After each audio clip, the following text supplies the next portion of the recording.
Facilitation team! I'm Leo! I'm Leo! He's Leo! The anti-corporate movement Occupy Wall Street has grown considerably in recent weeks.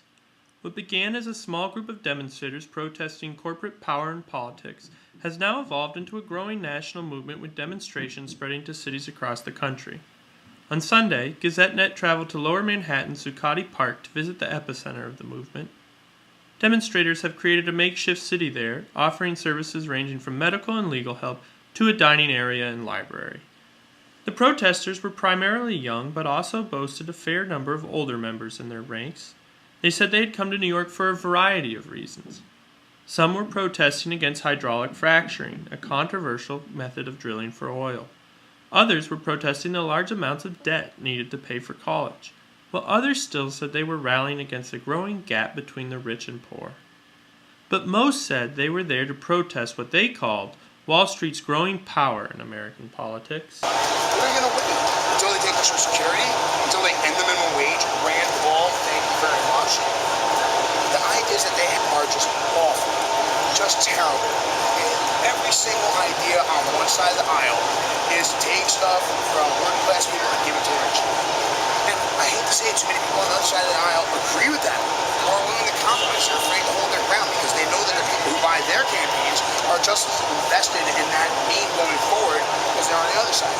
So we've got to the point where our politics are just totally corrupt. We've got to the point where our economic system is a crashing disaster into it. If not now, when? Because I don't want to wait till it's too late. Twice a day, protesters gather for what is known as the General Assembly. There, they usually discuss logistical matters, such as how to pick up the trash, distribute donations, or ensure protesters' safety. But they also use the time to talk about politics. Police have barred them from using microphones, and so instead they use what they call the people's microphone. I'd like to congratulate you. We'd like to congratulate you.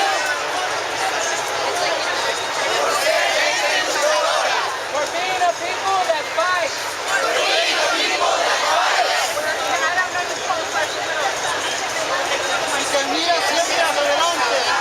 And we're always looking forward.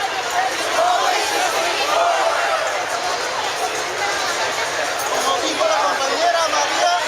As our compañera María said.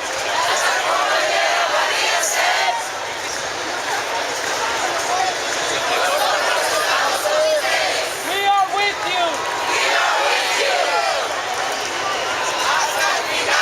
Until the end. Until the end. We are with Occupy Wall Street's future remains unclear. The movement is loosely organized with demonstrators using social media to announce events and spread their message. But they lack any structured leadership, and it is uncertain if they will be able to find a constituency in mainstream America. Still, some protesters like Jesse LaGreca have become recognizable faces of the movement. LaGreca famously berated a Fox News reporter for being biased, an exchange that was never shown by the network but widely viewed on the internet. He has since appeared on national television speaking about the movement. LaGreca, a New York City resident, says he is optimistic that Occupy Wall Street will produce real change. It's not just a movement. It's almost a revolution in the sense that we're trying ideas that are extraordinary in their uniqueness. I mean, the fact that the president is talking about this says quite a lot. The fact that the president candidates of the Republican Party are attacking us says quite a lot.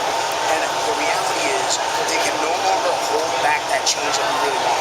We all know that things are just getting worse and we don't see the daylight, and it's time to kind of put your foot down and say, like, dude, it's now or never. I did an interview with someone, they were like, why now? My answer is, why not? For GazetteNet, this has been Storo.